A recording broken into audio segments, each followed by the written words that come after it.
processos de QED, né? Então, nossa ideia, né, como já colocado anteriormente, é discutir os processos de QED, mas lembrando que os processos de QED, eles se interceptam, né, se interferem, vamos dizer assim, com processos também de natureza eletrofrágil, né, dentro da visão eletrofrágil de unificação e, eventualmente, mais à frente também com interação forte devido ao modelo padrão. Ali a gente tem a física de todo o modelo padrão, as três interações num esquema único de descrição, e aí a gente tem efeitos, né, da física, efeitos nucleares que também sofrem interferência de efeitos eletromagnéticos e vice-versa, né? Então a discussão sempre é essa: até que ponto a interação nuclear de quarks ela pode sofrer efeitos também, correções da interação eletromagnética, né, entre quarks, porque eles têm carga, têm momento magnético. Então nós estamos dentro dessa discussão. Na aula passada, então, nós já começamos a afinar mais a discussão, e aí a gente começou a falar da QED, né, como parte da teoria eletrofrágil.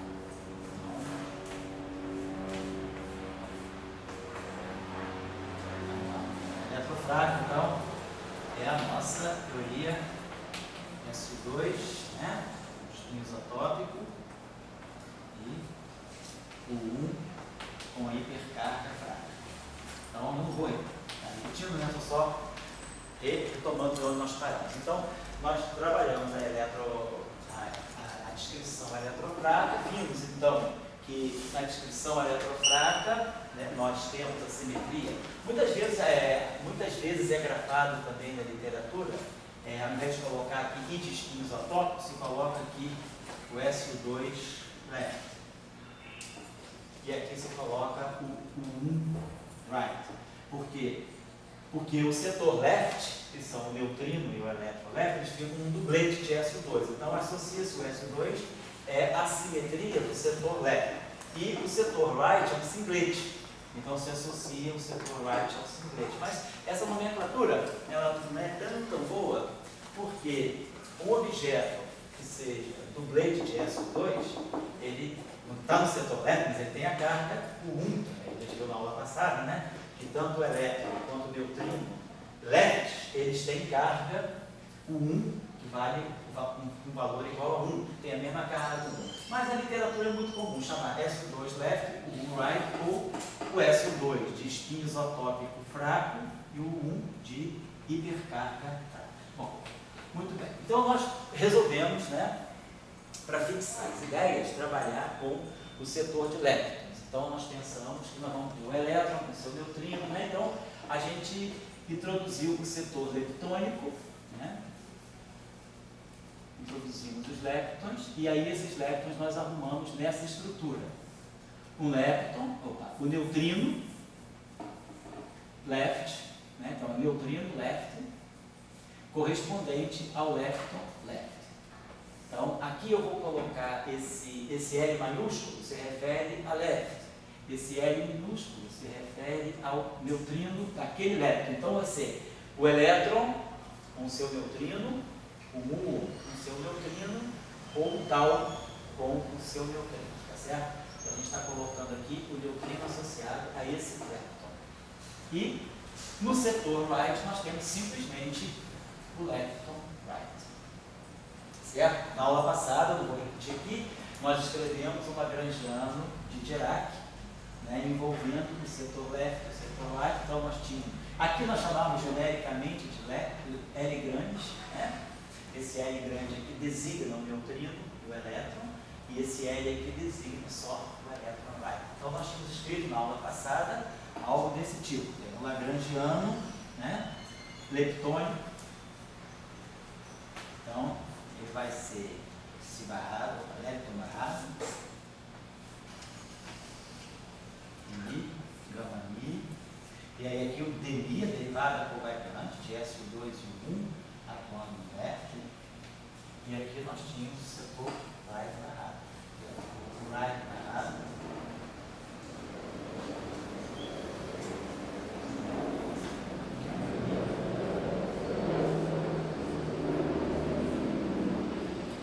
então nós tínhamos colocado esse setor, então o setor leptônico, lembrando então que esse setor aqui é o QED escalar, QED espinorial, a QED de Fermi.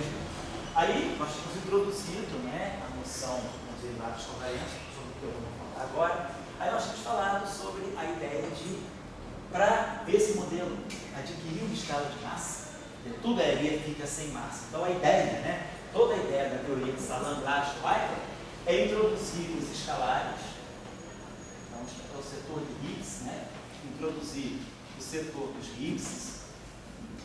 A ideia é que, a partir do setor de Higgs, é que eu vou ter a escala, vou definir uma escala das interações e vou definir as massas. Então, a partir do setor de Higgs, a ideia do setor de Higgs é criar uma escala que separa, de uma certa maneira, ela, vamos dizer assim, desunifica, né, a interação fraca da interação eletromagnética. Então, até uma certa escala de energia, eu tenho, quer dizer, em altas energias eu tenho as duas teorias, as duas interações unificadas, numa certa escala de energia, as duas interações se desacoplam.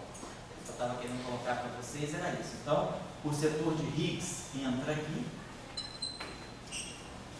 numa escala de energia na faixa de 246, nessa escala aqui, na faixa de 246 GeV.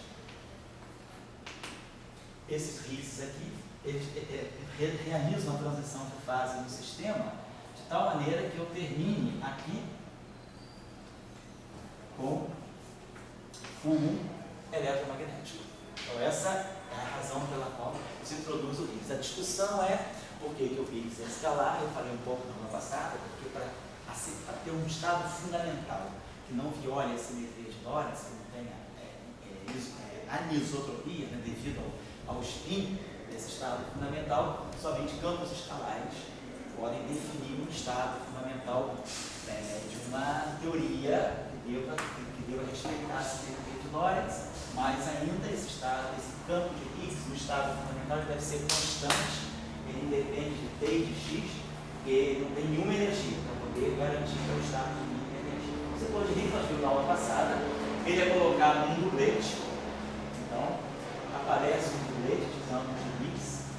Então esse dublete tem essa estrutura, vamos dizer assim, um campo φ1 mais um μ2. E aqui nós teríamos o campo H, que eu vou chamar de Higgs mesmo. Então a ideia que nós colocamos aqui é que aqui eu tenho um V mais H mais um μ3. Então esse V é a constante, esse V aqui é uma constante, V, né?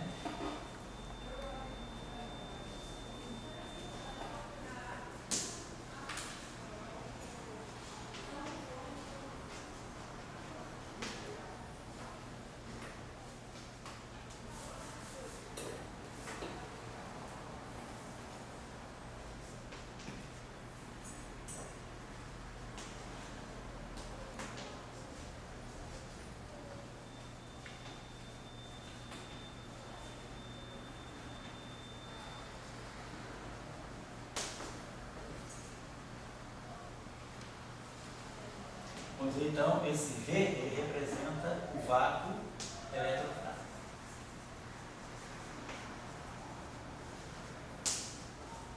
Certo?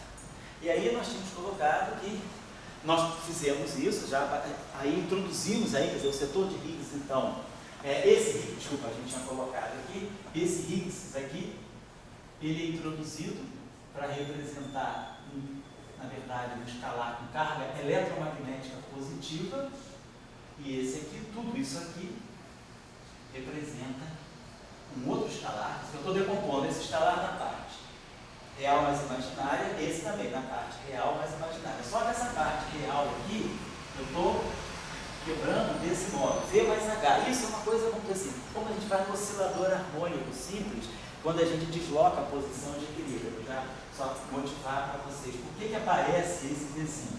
Quando a gente considera o oscilador harmônico, né, a gente considera, normalmente a gente organiza, né, vamos dizer assim, a coordenada que descreve o oscilador harmônico como sendo x, como sendo a deformação, né, como sendo o deslocamento em relação à posição de equilíbrio. Com isso, nós descrevemos, né, o lagrangiano, o nosso oscilador harmônico simples, como sendo meio de m x ponto ao quadrado, menos meio de kappa x ao quadrado. Ou seja, isso aqui, posição de equilíbrio, posição de mínima energia, é parábola energia cinética zero, posição nula, que dá energia potencial nula. Então é a parábola, uma partícula parada na origem. Mas se a gente introduzir, por exemplo, um potencial que posso introduzir, por exemplo, um oscilador harmônico que tem a carga elétrica, eu introduzo um campo elétrico constante. Então, se o oscilador harmônico não só tem a massa esteja ligado a um potencial harmônico, ele tem uma carga elétrica e eu coloco essa partícula com massa, carga elétrica,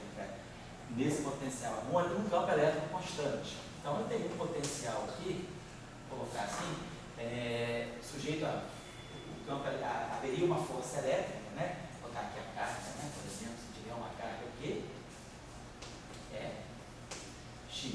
Então, isso aqui é a força F igual a que é F vezes x, quer dizer, o gradiente disso aqui, a derivada disso me dá a força constante, que é a partícula que está sujeita a um campo elétrico constante. Isso aí, então, claramente, é o que nos desloca a origem. Então, esse oscilador harmônico, ele vai ter, eu posso escrever a nova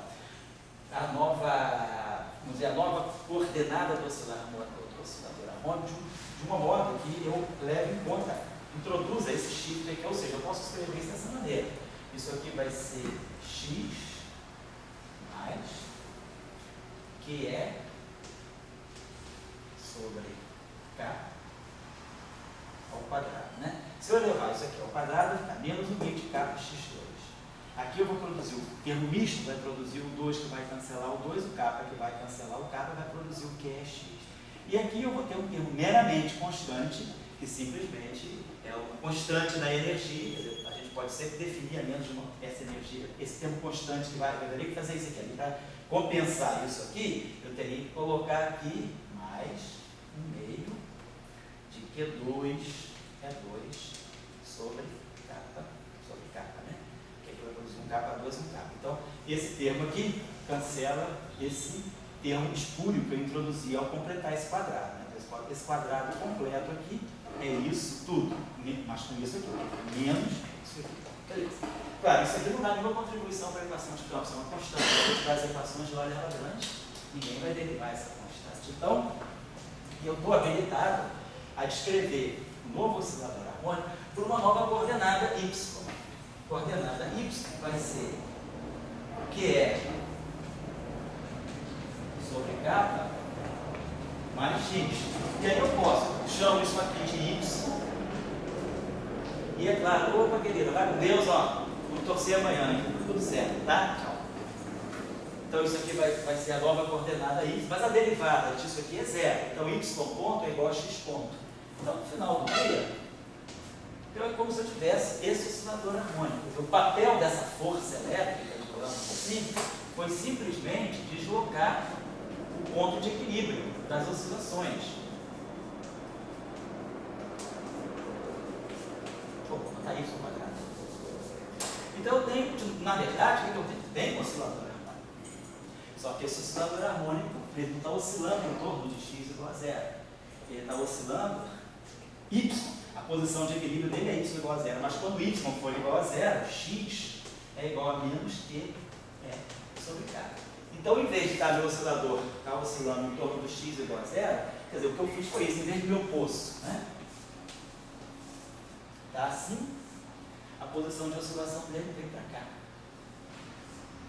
Então ele vai estar oscilando, esse é o novo potencial. Então eu vou ter um oscilador harmônico, não oscilando aqui, mas oscilando aqui. Foi isso que aconteceu. Então, o que eu estou quantizando, quando eu for agora fazer o oscilador harmônico clássico, obviamente, quando eu for quantizar, vou introduzir a mecânica quântica para descrever esse oscilador, a gaussiana, eu vou ganhar uma gaussiana em y, mas na verdade é elevado a menos alfa y2, só que o y é isso aqui. E quer dizer, os níveis de energia desse oscilador vão continuar sendo, os níveis de energia vão continuar sendo H cortado ômega φ mais meio. Tudo igual, só que o meu oscilador, ele não está vibrando em torno da origem, ele está vibrando, a coordenada que eu vou quantizar, quer dizer, eu vou dar um sentido quântico, não a coordenada x, então não vai ser o computador de x do p que vai dar o IH cortado. O que eu vou quantizar não é a coordenada toda, é simplesmente a flutuação em torno da posição de equilíbrio. Então, é isso aqui, a coordenada é essa aqui, y. Então, quer dizer, na verdade, esse x eu posso escrever como sendo menos QE sobre K mais y. Então, isso aqui está mostrando justamente isso, que quando x for igual a isso, y é zero. Então, justamente aqui. Então, quando x for igual a esse valor negativo, y é zero. Então, y o que é? Y é o deslocamento, é a translação, é a flutuação em torno dessa coordenada. É isso que é isso que está acontecendo com o campo de Higgs. O campo de Higgs, quando a gente colocou, só que o potencial não é K2, quando nós colocamos aquele termo na aula passada, que é o μ, né? μ ao quadrado, φ ao quadrado, mais lambda φ4, lambda sobre 4, φ4. Basicamente o que a gente viu é que como μ2 era negativo, como esse parâmetro que tem dimensão de massa ao quadrado é negativo, a posição de mínima energia, o valor de mínima energia não é mais φ igual a zero. É um valor constante, φ igual a V. Então, quando eu estou escrevendo essa expressão aqui para o campo de Higgs, esse V que eu estou colocando aqui é exatamente isso aqui. O campo de Higgs, quer dizer, o campo de Higgs quântico que nós estamos, a partícula de Higgs que nós estamos procurando, ela corresponde, ela é a partícula associada a esse campo aqui, que é a flutuação em torno da posição de equilíbrio. Então, esse H aqui faz exatamente o papel da coordenada Y, que é a coordenada Y do oscilador deslocado, é que é a flutuação que eu vou quantizar. Então, aqui no meu problema, não é isso que eu tenho. O que eu tenho é isso aqui, é Y, um momento PY, igual a IH por K. E a flutuação é essa coordenada. Essa é a coordenada quântica. Então, o que eu estou quantizando é a flutuação. Então, exatamente aqui. Como o meu campo de Higgs, eu teria que, na verdade, poderia ter colocado aqui, eu poderia ter escrito aqui 1, 2, 3, chamado isso aqui de φ4. A parte real tem que ser φ4. Mas aí a gente sabe que φ4, a configuração de mínima energia é φ4 igual a V, que é aquele raiz quadrada de menos 2 μ ao quadrado sobre lambda. Ele mostrou na aula passada. Então, esse valor aqui é o valor do campo que dá o mínimo correspondente ao mínimo de energia, correspondente à posição de equilíbrio do sistema, é a posição de equilíbrio. Então, o que eu vou quantizar não é esse campo, que não é a coordenada x que inclui tudo, eu vou quantizar a flutuação. Então, para mim, esse φ4 é V mais H. Da mesma forma aqui, que o x é esse V mais Y. Então, esse menos QE sobre K, que é a posição clássica de equilíbrio, ela faz o papel do V. E a coordenada, que é a flutuação quântica, é o Y. Então, isso é o oscilador harmônico. O mecanismo, o campo de Higgs é isso. Ele é a flutuação em torno da configuração de equilíbrio clássico, ou seja, a configuração de mínima energia. Então, é por isso que eu estou escrevendo aqui V mais H mais Y. Professor, Pode falar. no fundo, o Higgs então tem 4 componentes. No fundo, ele tem 4 componentes. 2 componentes em cima, reais, e 2 embaixo, reais. O que o LHC vai medir alguma dessas específicas? Isso, aí eu vou chamar um pouquinho a atenção, que eu chamei a atenção na aula passada. Então, o mecanismo de Higgs, quer dizer, o mecanismo de Higgs na teoria eletrofrática, na teoria SO2-1, ele é um dublete de SO2. Então, eu posso, isso não vai ficar claro, que eu não vou abrir essa discussão aqui, mas vai ficar claro no próximo curso de interações fundamentais. Mas, basicamente, o que nós vamos fazer é uma coisa que nós temos que fazer nas teorias chamadas teorias de gate, fixação do calibre, fixação do gate para poder quantizar. Então, quando nós fixamos o gate, o que a simetria de gate mostra é que a componente φ1, a componente φ2 e a componente φ3 não são componentes físicos. A simetria de calibre, a simetria de gate SO2,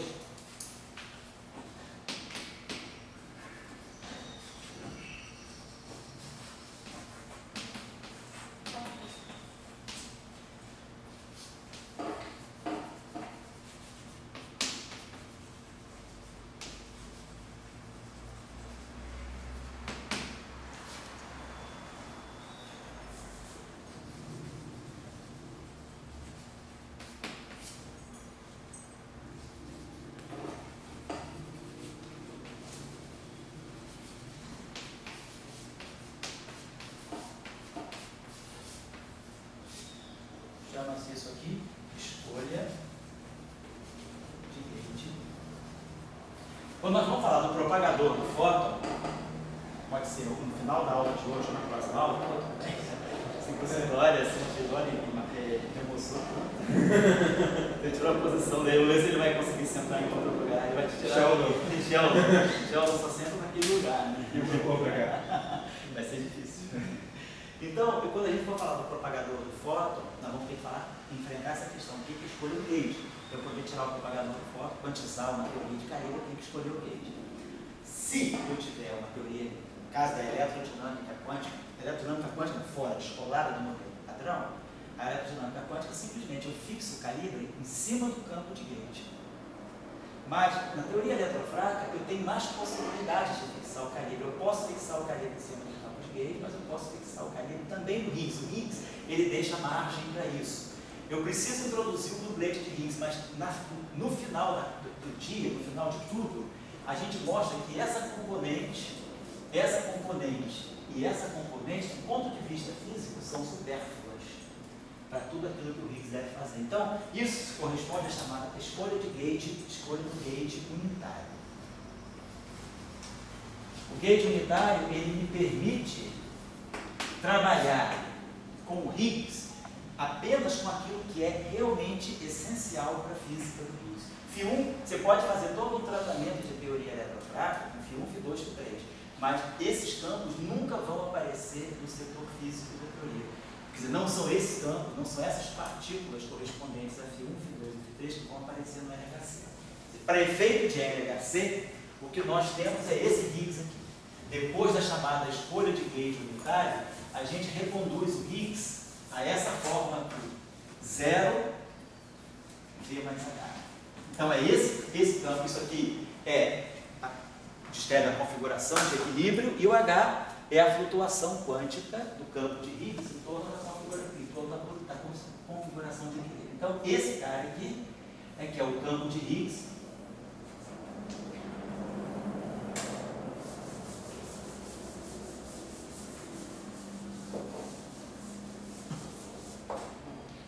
Aí quando eu quebro a simetria, eu escolho um H?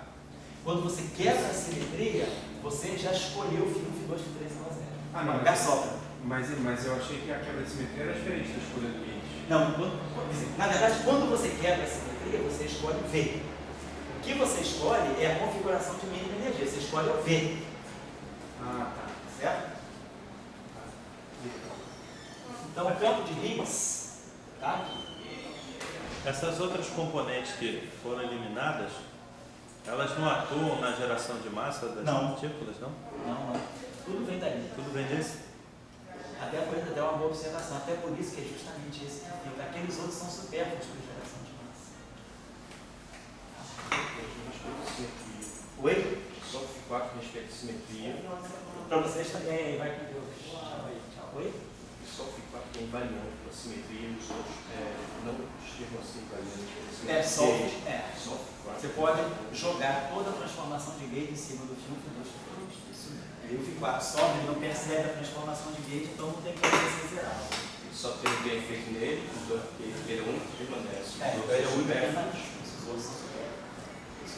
Eu achei que os outros tinham alguma coisa a ver por a parte de cima ter o mais. Isso, não, mas justamente aquele mais, ele acaba sendo, ele é importante para a simetria. Para você ter a simetria, aquilo que eu tinha explicado para vocês de uma maneira meio brincalhona, né? Para você ter a simetria, você precisa da estrutura do dublete. Mas aí, como o Saulo observou, depois que a simetria foi quebrada, que você arranjou uma configuração de mínima energia, que é o V, a simetria S2 foi quebrada, justamente quando você quebra a simetria S2, você destrói isso aqui e parte disso. Da mesma forma que aquela matriz dos campos, que eu tinha colocado aqui, um A e 3, menos A e 3, A e 1, menos I, A e 2, A e 1, mais I, A e 2. Quando a gente fala a simetria quebra, esses campos todos aqui se desmaterializam, vamos dizer assim, saem da matriz, e esse aqui vai ser o W mais, esse vai ser o W menos, e esse aqui vai se juntar com o campo abeliano para formar o fóton e o ZZ. Então a quebra da simetria, ela destrói essa estrutura de dublete. Então é por isso que na quebra, depois da simetria ser quebrada, esse cara aqui desaparece. pode desaparecer. Posso trabalhar com ele também, mas eu sei que eu vou trabalhar com ele, mas ele não é um campo físico. Eu achei que ele gerasse dado mais por causa Não. de ser mais. Não, tá. Certo? Então, essa é a ideia. Então, na aula passada, nós discutimos isso e aí nós introduzimos ainda o setor de cálculo. Então, agora, os leptons, aqui, os leptons estão acoplados com os campos de calibre por essas derivadas covariantes. Então, aqui dentro tem campos de calibre, tanto os daqui, do SO2, quanto os do 1. Mas depois, o Higgs, agora, também se acopla com os campos de calibre. Então, nós tínhamos escrito na aula passada o lagrangiano do setor de Higgs puro. Então, quer dizer, Higgs acoplado, né, com campo de Higgs. Então, o setor de Higgs, ele era dmi e Dagger. Professor, Pode falar. desculpa, a pergunta boba, mas ignorância. Quais são os campos de calibre mesmo? Os campos de calibre. São os eletrônicos? Os campos de calibre estão aqui, ó. São aqueles três campos que eu chamava, eu acho que de A, Mi, A, sigma A sobre 2. E aqui tinha um campo de calibre que eu chamava de YI. Lembra quando a gente construiu essas derivadas aqui? Lembro. Esses são os campos que estão associados à simetria de calibre. Tá? Mas aí tá, fisicamente são campos, não são partículas. Não, são campos que vão gerar partículas. O fóton vai sair daí, o Z0 vai sair daí, o W+, Tá. daí sai toda a galera que é bóson de gauge intermediário, bóson de gauge intermediário. Tá legal, obrigado. Tá? E esse V aqui, nós tínhamos Você usou trabalhado. B da última vez? Oi? Você se altera alguma coisa? Você usou B da última vez, não há? Usei BMA. Então, mas tá você certo. altera, Tá não certo. sei. Eu não altero, mas é vou guardar o amigo fóton, é melhor. Vou botar aqui BMA, perfeito. Obrigado. É bom manter a memória assim. Então, esse potencial aqui, nós tínhamos colocado ele nessa forma aqui, algo do tipo um parâmetro que tem dimensão de massa ao quadrado, que é o gráfico de Mi2, que dá Φ, e depois um parâmetro que a gente chama de lambda sobre classe, que dá Φ ao quadrado. Então, esse potencial aqui, que é o famoso potencial que quando Mi2 for negativo, dá aquele famoso fundo da garrafa. Né? É esse potencial aqui com Mi2 negativo e lambda positivo. Então quando esse Mi2 se tornar negativo, então esse Mi2 é um parâmetro que pode depender da energia. Quando a energia vai chegando perto de 246 GeV, esse parâmetro Mi2 se torna negativo. O que acontece aqui no mecanismo de Higgs é que nessa escala aqui, o Mi2 transita de positivo, acima de 246 GeV, ele é positivo. Então, o potencial tem essa forma aqui. Então, acima de 246 GeV, o potencial tem essa forma. Então, o V é zero. O Higgs, o valor de mínima energia do Higgs é o Higgs nulo, ou seja, é o oscilador com a posição de equilíbrio realmente na origem. Agora, quando a energia é inferior, menor ou igual da ordem de 246 GeV, esse Mi2 se torna negativo. E aí o V passa a ser raiz quadrada de menos 2 Mi2 sobre lambda. E aí o Higgs, vamos dizer assim, se materializa, a simetria é quebrada nessa situação. Então é nessa escala de energia, tá bom? Eu não estou interessado, assim, para vocês. Não temos outra interação ali, né? Oi? Temos outra interação ali. Interação. Eu não estou interessado que vocês absorvam assim, todas essas ideias. Eu estou colocando para vocês os elementos. Eu queria só esclarecer um pouquinho a postura do curso aqui, dos cursos em geral. Dá um curso meio solto, mas vocês é que têm que procurar mais ou menos o material. Vocês se localizem naquilo que vocês acharem que devam entender melhor. Então eu estou dando as ideias aqui, estou dando o mapa, o caminho. Agora, se alguém quiser entender melhor alguns aspectos, tem bons livros, né? Tem um Shen que eu dei a referência para vocês, tem uma série de coisas aí que eu dei referência para vocês. Mas a ideia um pouco é essa. É só entender quais são os mecanismos que estão em jogo quando a interação eletrofraca, ela unifica a eletromagnética e a fraca, e aí a gente quer entender até que ponto eu consigo realmente separar nos processos quânticos a interação eletromagnética da interação fraca. Tem certos regimes que a gente consegue separar muito bem. Eu consigo ter um processo eletromagnético completamente limpo de efeitos de interação fraca.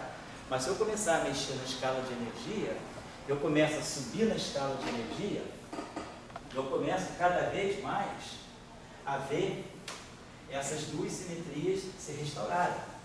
E aí eu me aproximo cada vez mais de uma situação em que eletromagnetismo e interação fraca se unificam. Tá? Então, os processos eletromagnéticos, claro, vamos dizer, toda a física atômica, toda essa física de mais baixas energias, a gente pode falar de elétron, né? Sem pensar que o elétron está sofrendo processos fracos. Mas se eu começo a colocar o elétron em energias muito altas, né, o elétron ele não se comunica com o outro elétron só por fóton. Ele começa a se comunicar com o outro elétron por Higgs, por Z0. Então eu começo a excitar graus de liberdade que nas baixas energias eu não vejo. Então por isso que o papel desses grandes aceleradores, você dá muita energia, você começa a excitar num dado processo um monte de partícula que no mundo de baixa energia você não tem ainda energia para criar, para excitar. E essas energias são excitadas, elas participam de processos muito curtos, né? Processos temporais muito curtos, e depois são processos virtuais, e elas deixam uma marca, né? Um espalhamento. Então é um pouco nessa visão que eu estou colocando. Então eu queria que, para a gente poder começar a perceber a coisa mais contextualizada, até eu estou repetindo um pouco que essa é a filosofia do curso. Saber até que ponto eu consigo descolar as duas interações, e depois saber quando as duas interações, por exemplo, voltam a convergir uma com a outra, tá? Bom, então, essa é a ideia. Na aula passada nós paramos aqui, praticamente nós chegamos num ponto que vamos começar agora, que é a relação entre, lá eu coloquei a relação entre o setor de Higgs e o setor de Gauge, que aqui o Saulo, de qualquer maneira, essa derivada covariante aqui, eu tenho tudo aqui dentro. Vamos dizer aqui, o campo do Higgs, né? Então tem derivada usual que dá energia cinética do campo. Depois eu tenho a constante de acoplamento, eu estava chamando, eu acho, de G, né? Constante de acoplamento G. Tem esse campo aqui, é um dublê, então aqui nós temos os campos de calibre com as cargas, que são os geradores da simetria S2, atuando no φ. E aí aqui nós tínhamos mais e a interação com 1. Então só para me lembrar aqui, o Higgs de cima tem carga meio, mais Y sobre 2. Então, Y aqui é mais.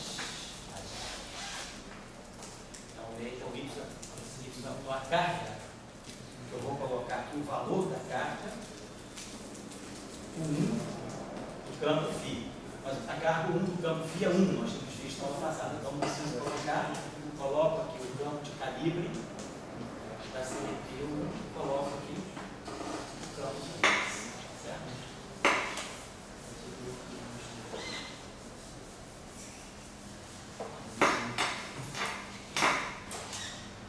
Professor, ali também vai ser o DAGA e o não DAGA, porque simplesmente vai ser, na verdade, como se fosse a Lagrangiana convencional. Primeiro vai ser a derivada Lagrangiana. Tem um cinético, depois eu tenho os termos de interação. Isso. Mas tem algum porquê sempre ser quadrático? Como assim? O quê? Sempre sai quadrático o tempo, por exemplo. Sempre tem um DAGA ou não DAGA. Sempre sai quadrático, porque se diz quadrático na derivada ou quadrático, vamos dizer, no complexo conjugado? Porque, por exemplo, você vê a... Não estou escala, não, no complexo escala, não. Então é o seguinte, o que é energia quando você vai fazer, você vai estudar mecânica de partícula? O que se chama de energia cinética, né? Você introduz a velocidade. Derivadas segundas. Isso, então a derivada, a gente constrói o Lagrangiano, a derivada primeira. A equação de campo é a aceleração, o Lagrangiano é a derivada do campo. E você constrói isso ao quadrado. Então isso aqui, se você pegar, por exemplo, tempo, vamos dizer, dmi φ, Lagrangiano de Klein-Bort, isso aqui significa o quê? Isso aqui significa 1 sobre C DDT de φ, 1 sobre C DDT de significa φ ponto ao quadrado. Depois tem um problema aqui que vai ser menos gradiente de φ escalar gradiente de φ. Então isso aqui é energia cinética, a parte cinética do lagrangiano do campo escalar. Então você coloca quadrático justamente, ó, aqui é o quanto o campo está variando num dado ponto do espaço, quanto que o campo está variando no tempo. Então, você está medindo uma energia cinética mesmo no sentido da variação temporal do campo. Agora, esse campo depende de x também. Então, aqui nós temos um chamado, vamos dizer assim, uma energia cinética de gradiente. Porque essa energia aqui, ela está vindo de... O campo também varia na posição. Então, se o campo é muito ondulado, ou se o campo é muito constante, se o campo é muito suave, o gradiente é praticamente zero. Né? Se tiver um campo assim, o gradiente dele é muito pequeno, né? A derivada desse campo em relação a x é praticamente constante e pequeno. Mas se você tiver um campo que oscila muito, ele tem um gradiente grande. Então isso aqui já contribui mais. Então isso aqui é uma energia cinética do campo, mas que não é cinética no sentido de tempo, é cinética no sentido de que o campo depende da posição e oscilações do campo ao longo da posição também estão medindo a energia do campo. É por isso que você coloca um termo desse tipo como a parte cinética do campo escalar. Você mede as duas energias, a energia que dá a dependência temporal e a energia que é a energia cinética devido ao gradiente. Se o campo for constante na posição, se eu tiver um campo que só depende de t, se eu tiver um campo que é uniforme, não tem dependência em x, esse termo é zero. Então, a gente vê que o campo de Klein-Bort, né, e aí você sabe que ainda tem o termo menos 1 meio de M2 por 2, o campo de Klein-Bort nada mais é do que um oscilador harmônico simples, né, quando no limite de campos uniformes. Então, se você pegar o limite de campos uniformes, isso aqui, a massa do campo faz o papel da constante da mola. Então, está tudo aqui, quer dizer, o protótipo está na mecânica clássica mesmo, certo? Se você pegar a teoria de Marx, é a mesma coisa. Quando a gente pega, porque quem é o lagrangiano de Marx? O curso de eletromagnetismo, a gente sabe que é 1,5, sei lá, é 2, né? Menos daquela constante, é 2 menos C2 D2. Então, é gradiente de φ menos gradiente de φ menos dA dt. A gente sempre conta que é quadrático nos campos, né? Isso se leva aos potenciais.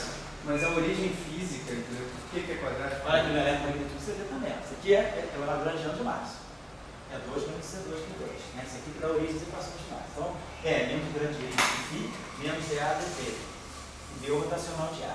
Se você estiver trabalhando agora no regime de campos uniformes, φ só depende de t. E A só depende de t. Então você não depende de x, então você vê, o φ não depende de x, então o gradiente de φ é zero. Então isso não vai contribuir. O A não depende de x, então o rotacional é zero. Toda a energia do campo está nesse termo aqui, a ponto ao quadrado.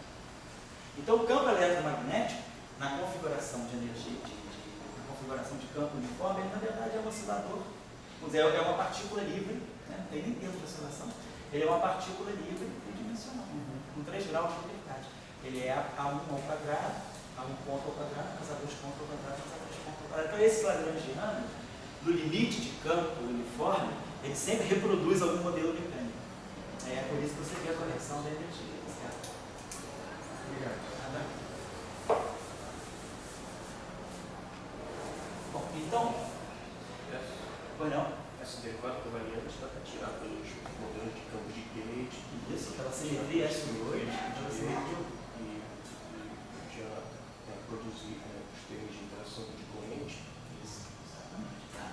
Daqui, se você olhar, né, vamos só trabalhar um pouquinho, essa questão é importante para quem está aprendendo essas coisas. Se eu pegar, só rapidinho, vai ser uma coisa rápida. Se eu pegar esse termo aqui da HE, então isso aqui vai ficar DI, Fedaga, menos I, G, esse campo aqui é real, Fedaga. As matrizes de Pauli são hermitianas, então sigma H é sigma A. Então a gente pega o hermitiano conjugado hermitiano a gente troca, ó. Aqui vai ficar menos I, G', Y', Fedaga. Agora, demi-φ.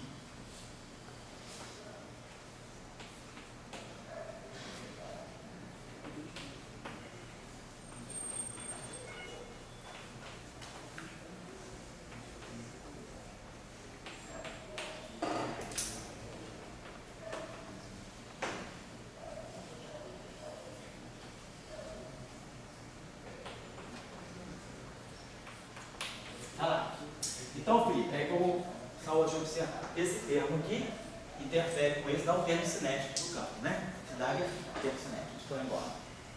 Agora, eu vou ter esse termo aqui, ó, dele Fidag, ele vai interagir, vai poder multiplicar esse, vai multiplicar esse. Depois, esse termo aqui vai multiplicar esse.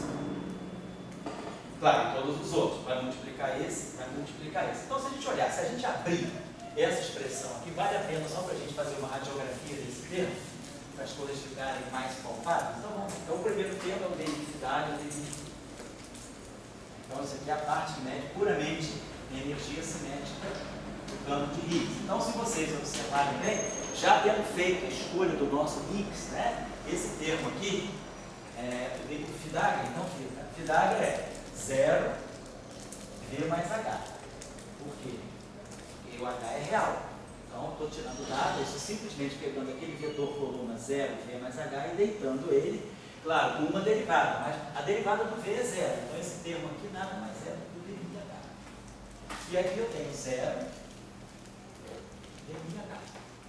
Então, esse termo que está ali, dNFidag, dNF, se eu fizer o cálculo, ele simplesmente dá energia cinética de um campo de Klein-Gorham real. Esse cara aqui está dando simplesmente isso aqui, 1/2 de dNH. Normalmente, até porque é o seguinte, por convenção, para justamente ter esse meio aí, que é o termo, a gente faz o seguinte, eu vou consertar um pouco o que eu fiz no início. Quando a gente parametriza o campo de Higgs, a gente bota V1 mais V2, aí aqui a gente bota V mais H sobre raiz de 2 mais I.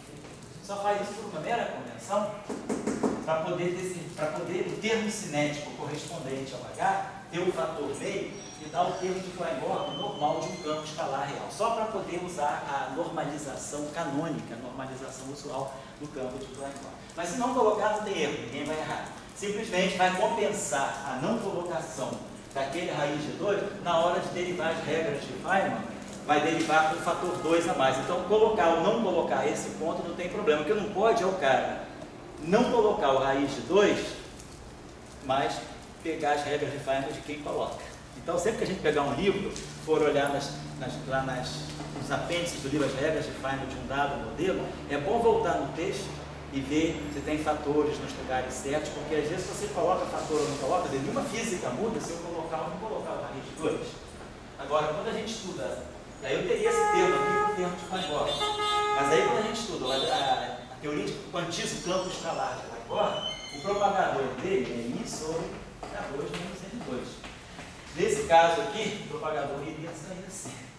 Então, o cara que não coloca o meio, ele tem que colocar esse 2. O cara que coloca esse meio, o propagador dele vai ser esse. Então, tudo se compensa, certo? Não tem problema não. Basta você ser fiel às tuas regras. Então, eu estou querendo aqui usar o convencional, que é colocar esse raiz de 2, e isso aqui vai nos dar esse termo aqui, meio de dNφ ao quadrado. Tá? Então, isso é esse termo, é o termo dNφ, é esse termo aqui. Esse com esse. Agora, observe o seguinte, vamos fazer abrir tudo, mas vamos abrir de uma maneira mais. Esse termo aqui vai interferir com esse aqui. Então, só vou marcar aqui, esse termo aqui vai dar vai aparecer, ó, IG, que é justamente a pergunta, a colocação que o Felipe fez. IG, aí vamos ter DI, Fidag.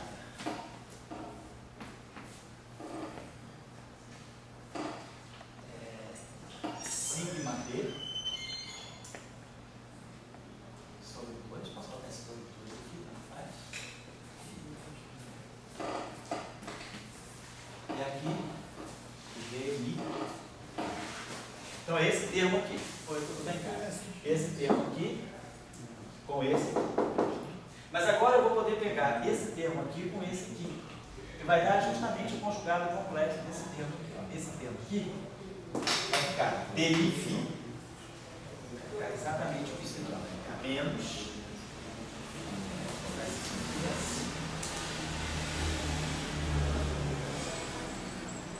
vai ficar o Fidag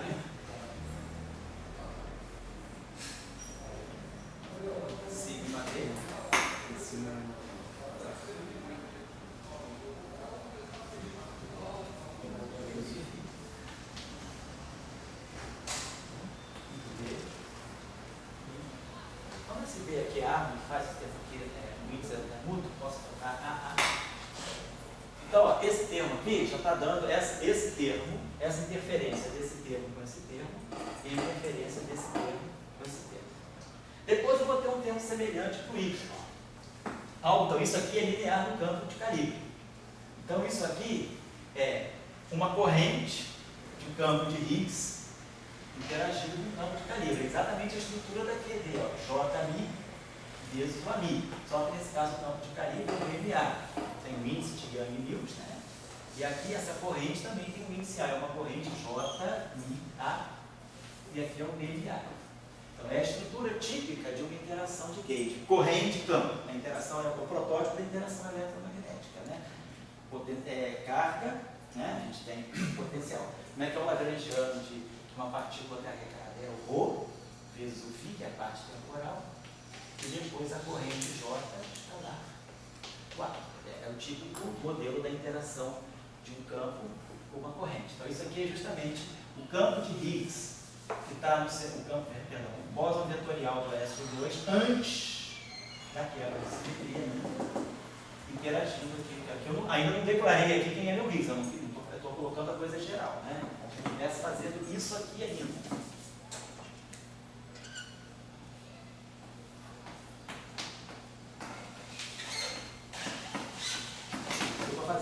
Vou deixar isso aqui geral.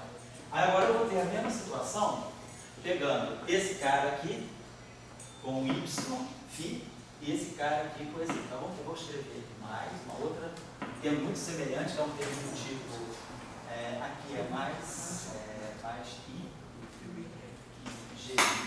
Aqui, peraí só, esse Dagger aqui, esse termo tem df Dagger. Esse termo aqui, né?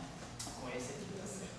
Tá legal. Estou pegando agora esse aqui, esse terminho aqui, df Dagger, com esse cara aqui. Então, i, g', aí vamos ter df Dagger.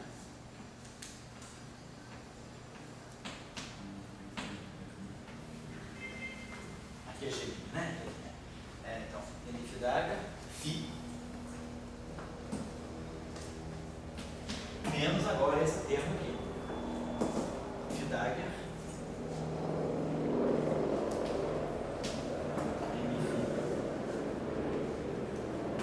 isso tudo aqui acoplado com Yμ. Então, esse aqui é o acoplamento abeliano. Então, esse aqui é o acoplamento do setor de Higgs, a corrente, o Jμ, com o campo de gauge, campo de calibre correspondente à simetria do 1. Então, é o Jμ a μ, corrente campo para a simetria 1. Então, nós pegamos os termos aqui, que são lineares. Agora, esse termo aqui, então nós já fizemos esse termo, fizemos esse com esse com esse com esse e esse com esse. Agora está faltando fazer esse termo com esse termo, esse termo com esse termo e depois a interferência dos dois, certo? Vou fazer. Só estou abrindo esse produto, 9 termos, né? Então nós já calculamos 1, 2, 3, 4, 5. Estão faltando 4 termos, que é esse cara com esse cara, esse cara com esse cara, esse com esse. Os 4 termos estão faltando. Vou aproveitar o quadro aqui. Então, esse termo aqui com esse aqui vai ficar menos I vai ficar 1, vai ficar mais G2. Aí vamos ter φ Dagger, G2 sobre 4. φ Dagger, sigma A, sigma B. Φ.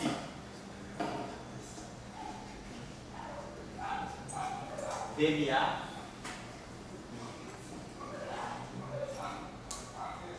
DMB. Esse termo aqui com o seu correspondente. Vamos fazer esse com esse. Menos mais g' ao quadrado, φ Dagger, y.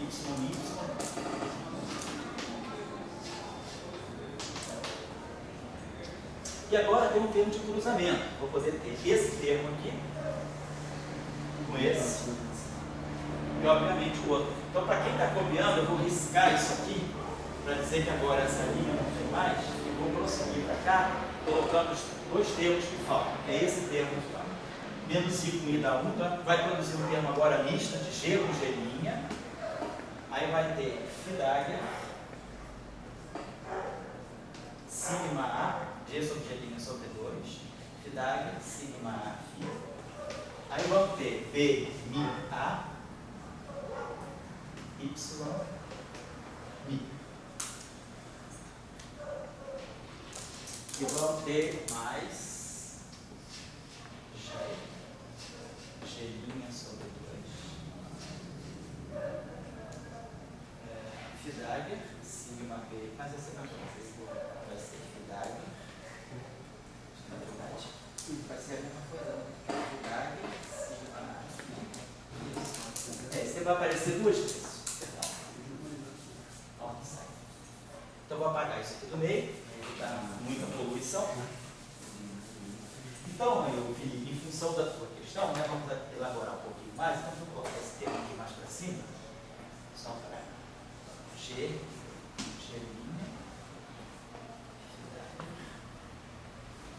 Agora faz sentido a anotação, né? Tudo guardado no Bzão. Isso, tudo guardado no Bzão. Senão, cara, seria uma tragédia eu escrever tudo isso toda hora, né? Seria uma expressão criativa. E aí quando você bota isso aqui, você não cria? Seria uma expressão por volume. Então, olha só, vamos apreciar um pouquinho a física que a gente pode extrair daí. Então, estou colocando o lagrangiano de Higgs acoplado com o setor de rede, ainda sem mencionar a quebra da simetria. Quando eu chegar aqui e falar, ó, isso aqui é geral, para qualquer região da teoria, qualquer fase.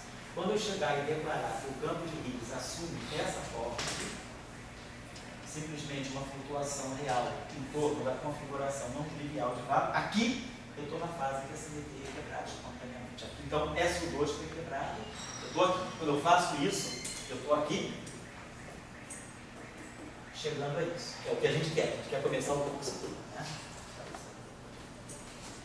Então, beleza. Por enquanto não estou fazendo isso. Mas a gente já pode observar aqui, então, a presença desse termo aqui. Então, a gente tem vamos colocar esquematicamente, quer dizer, a gente tem uma situação em que dois campos de Higgs interagem com os bósons vetoriais intermediários aqui. Então, eu teria como se eu tivesse Higgs, bóson vetorial. Claro que, dentro desse, vamos ver o que pode sair daqui. Vou apagar isso aqui. Então, mas a ideia é essa, ter uma interação que vai ter dois Higgs interagindo com o bóson vetorial intermediário. Aqui é a mesma coisa, dois Higgs interagindo com o bóson Yμ. Não é fóton ainda.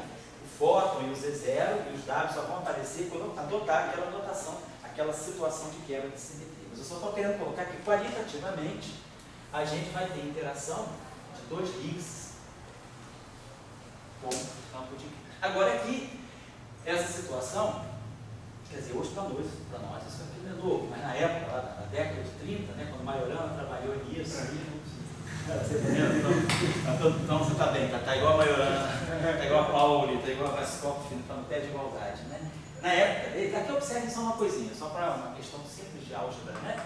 Esse objeto aqui é simétrico em AB. Se eu escrever BMA, BME, eu posso levantar esse índice, BMA, e abaixar esse, BMB. Então, isso aqui é igual a BMB. É só brincadeira de índice. Então, se eu trocar A com B, esse termo é simétrico. Então, se esse termo aqui é simétrico em A com B, eu só vou pegar a combinação simétrica aqui. Se isso aqui é simétrico, então, sigma A, sigma B, é sigma A, sigma B, mais sigma B, sigma A sobre 2, mais sigma A, sigma B, menos sigma B, sigma A sobre 2. Decompõe o produto no anticomutador com o comutador. O sistema aqui se cancela, para identidade. Mas como esse objeto é simétrico em AB, esse pedaço aqui se desacopla. A parte antissimétrica disso, o comutador disso, quando encontrar com isso, dá zero. Então só vai sobrar um comutador. Mas nós sabemos que as matrizes de Pauli satisfazem essa propriedade. Sigma A, sigma B, mais sigma B, sigma A é 2 vezes delta B vezes a identidade.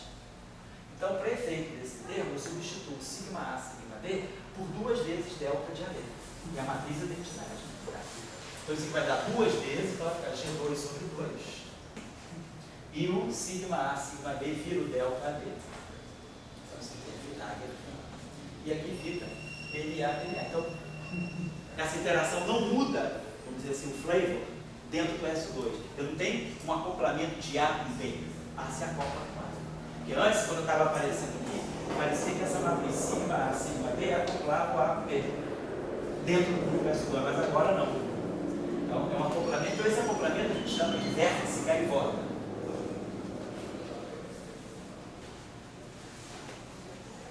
Que a gente representa esquematicamente dessa forma. Eu tenho um campo de Higgs, tem um ponto aqui. Desse ponto, que é o vértice da interação, confluem 2 campos de Higgs e 2 potências vetoriais. Então, é um vértice que se chama gaivota. Então, ele faz a interação, ele acopla, né?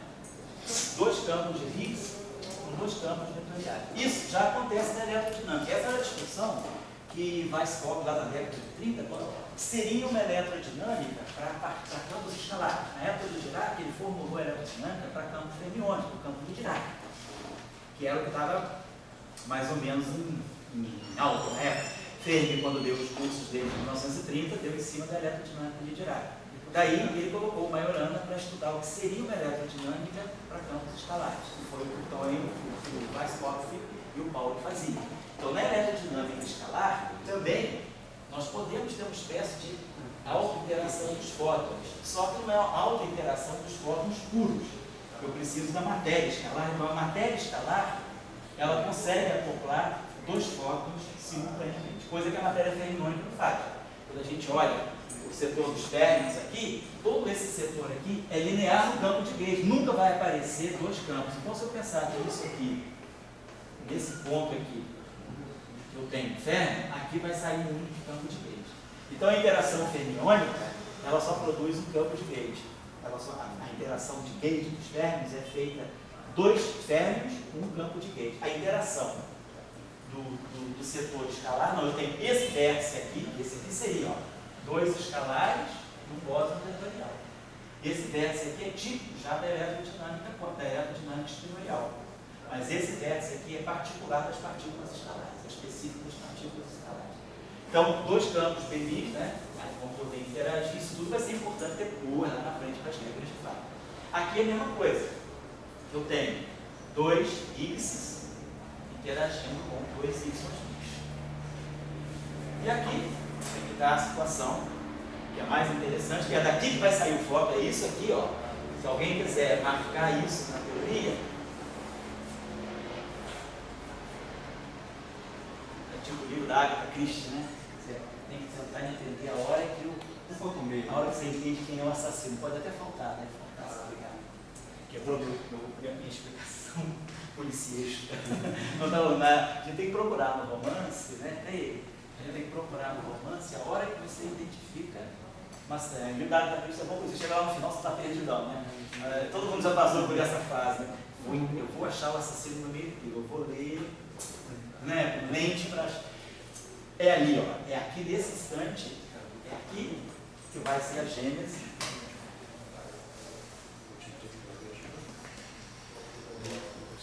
Fóton C0 a partir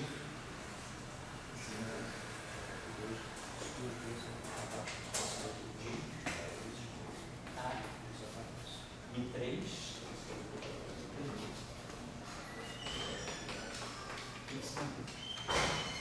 Então, esse vértice aqui é o vértice que mistura o B com o Y.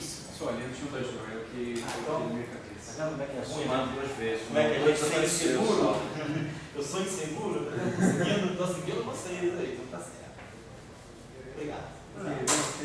Não, essas coisas, olha, você acha que esses quadros estão certos? Isso aí é exercício de casa, isso aí a gente corrigir a aula do professor. É o primeiro exercício que a gente pode fazer. Cara, Eu tinha somado.